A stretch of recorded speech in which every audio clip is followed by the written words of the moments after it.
जल दो ना, जल दो ना दीदी, दीदी একটু জল দাও না।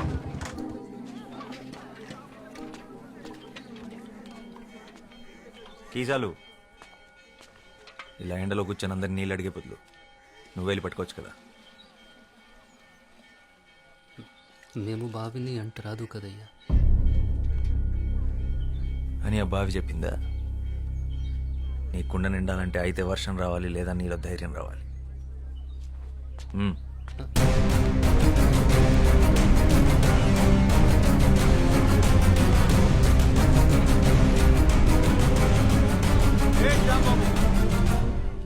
ఆడు పంచముడు, ఆడెలా బావిని ముట్టుకుంటాడు అంటే కింద జాతి వాడు. నీళ్లు కూడా కిందేగా ఉన్నాయి, నేల కూడా కిందేగా ఉంది. వాడు తక్కువ కులమాడు. అయితే దాహం తక్కువ వేస్తుందా? ఏ నీటి చుక్క మీద ఏ కులం పేరు రాస్తుంది? వాడు ఇదే ఊర్లో పుట్టాడు, ఇదే ఊర్లో పెరిగాడు, ఇదే మట్టిలో కలిసిపోతాడు. ఆ మట్టిన పుట్టిన తిండిని నీ పిల్లలు తింటున్నారు. వాడు అంటరాని వాడు. అంటరాని వాడైతే మరి వాడు నడిచిన నేల మీద నువ్వెందుకు నడుస్తున్నావు? వాడు పీల్చి వదిలేసిన గాలి నువ్వెందుకు పీలుస్తున్నావు? ఆపేచ్చుగా. నేలకి గాలికి నీటికి బతికించే గుణం ఉంటుందే తప్ప హింసించే కులం ఉండదు. ఆయన కులం కాళ్ళు పట్టు కూర్చోడానికి. ఇది ఋగ్వేదం కాదు, స్వాతంత్ర భారతం. ఓహో, దిగొచ్చాడు అంబేద్కర్. ఇవన్నీ పుస్తకాల్లో రాసుకో, కొని చదువుతాం. రేయ్, నువ్వు గనక బావిని ముట్టుకున్నావో నీ గుడిసెలు కాల్చి నీ చర్మము ఒలుస్తాం. వద్దు బాపు, నాకు నీళ్ళొద్దు ఏమొద్దు, మేము పోతాం.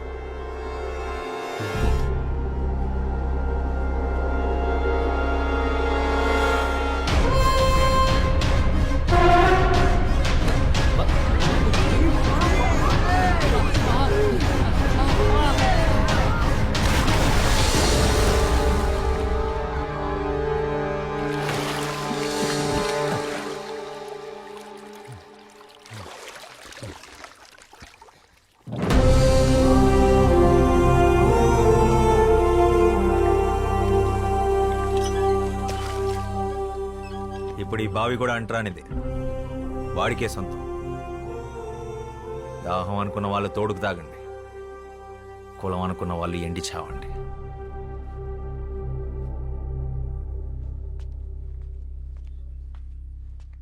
వాడి గుడిసె జోలికెళ్ళావో నీ ఇల్లెక్కడుందో ఈ శ్యామ్ సింగరాయ్కి బాగా తెలుసు. ఖబర్దార్.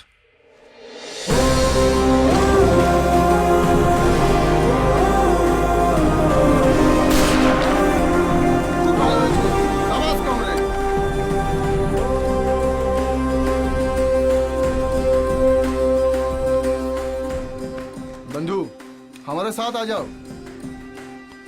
ఒక తోట ఒక్కడికే పనిచేస్తుంది, ఒక అక్షరం లక్షల మందిని కదిలిస్తుంది.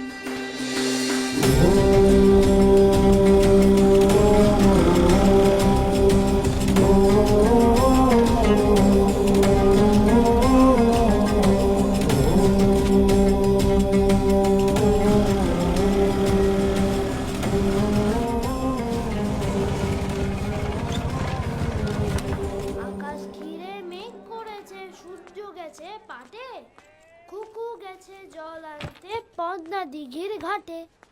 পদ্ম দিঘির ঘাটে, পদ্ম দিঘির ఘాటే. చిన్నప్పుడు ఇదే పాట మీ నాన్న నాకు నేర్పించాడు, ఇలాగే ఒళ్ళో కూర్చోబెట్టుకొని. ఇప్పుడు అది మీకు నేర్పించడం నా బాధ్యత. మళ్ళీ ఏం చేసావు శ్యామ్? మీ అన్నయ్య చాలా కోపంగా ఉన్నాడు. మనం ఏం చేసాం? ఏరా, ఇవాళ దాదాబాయ్ ఖరగ్పూర్ నుంచి వస్తున్నారు, జాగ్రత్త. ఆయన ఏమన్నా నోరు మూసుకునుండు, ఎదురు చెప్పొద్దు. ప్రసాదం తీసుకో. పండగ రోజు గొడవ పడకండి. దేని గురించంట? ఈరోజు జరిగిన దాని గురించా, లేక నిన్నటి గొడవ? మొన్నటిదా?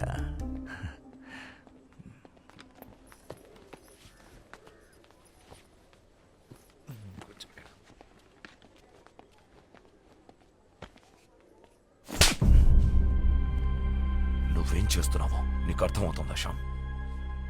మన కుటుంబం పరువు తీస్తున్నావు. ఆ దళితుణ్ణి మంచినీళ్ళ బావిలో పడేస్తావా? పిచ్చిగాని పట్టిందా? ఇప్పుడు మనల్ని కూడా ఊరి నుంచి వెళ్ళేస్తారా? నీకు ఆ కష్టం అవసరం లేదన్నయ్య, నేనే వెళ్ళిపోతాను. మనిషిని మనిషిలా చూడలేని చోటు ఊరైతే ఏంటి, ఇల్లైతే ఏంటి, నేను ఉండలేను. ఓ నువ్వు ఆ దరిద్రులతో కలిసి దేశాన్ని ఉద్ధరించు. నక్సలైట్లతో కలిసి తిరుగుతున్నావంటగా. ఆ దారి తీసుకోవాలనుకుంటే ఇక్కడికి అడుగులు ఎటువైపు ఉన్నాయో నాకు బాగా తెలుసు. నా సిద్ధాంతం వేరు. నీ సిద్ధాంతాలు పుస్తకాలు మీదేసుకుని తగలబెట్టుకోవడానికి తప్ప దేనికి పనికిరావు. మనిషికి స్వార్థాన్ని మించిన సిద్ధాంతం లేదు, అది తెలుసుకో. నిజమే, స్వార్థం గొప్పదే. నీళ్లు బాగుండాలనుకోవడం నీ స్వార్థం, నా ప్రపంచం బాగుండాలనుకోవడం నా స్వార్థం.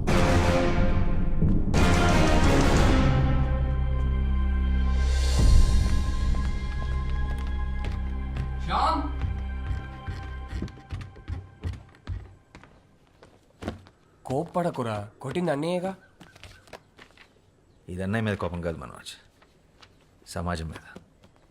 ఇది మన ఇంటి సమస్య, ఊరి సమస్య కాదు, దేశం సమస్య. సమాజాన్ని మార్చే శక్తి సాహిత్యానికి మాత్రమే ఉంది. శ్యామ్, నేను వెళ్ళాలి, నేను రాయాలి. ఇదేంట్రా ముందే సర్ది పెట్టేసుకున్నావా? ఎవరికి చెప్పొద్దు. 3 రోజుల ముందే టికెట్ కొనేసా, హౌరా బండికి. పండగ కదరా, పండగ అయ్యాక వెళ్ళొచ్చుగా. పండగ ప్రతి సంవత్సరం వస్తుంది, నా సమయం వృధా అయితే తిరిగి రాదు. అయినా నాస్తికుడికి పండగ ఏంటి? రాత్రి అందరూ పడుకున్నాక బయలుదేరతాను. వదినకు చెప్పి రసగుల్లాలు చేసి కట్టిపెట్టమను.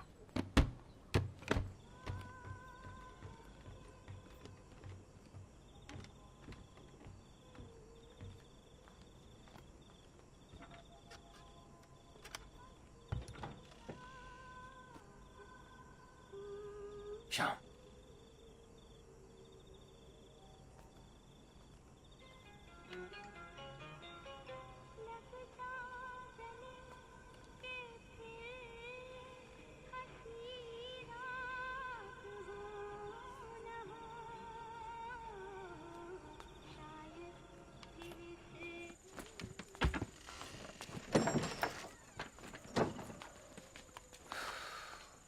మానేరా. అయిపోయింది, మానేసా. జాగ్రత్తరా, వెళ్ళంగానే ఉత్తరం రాయ్.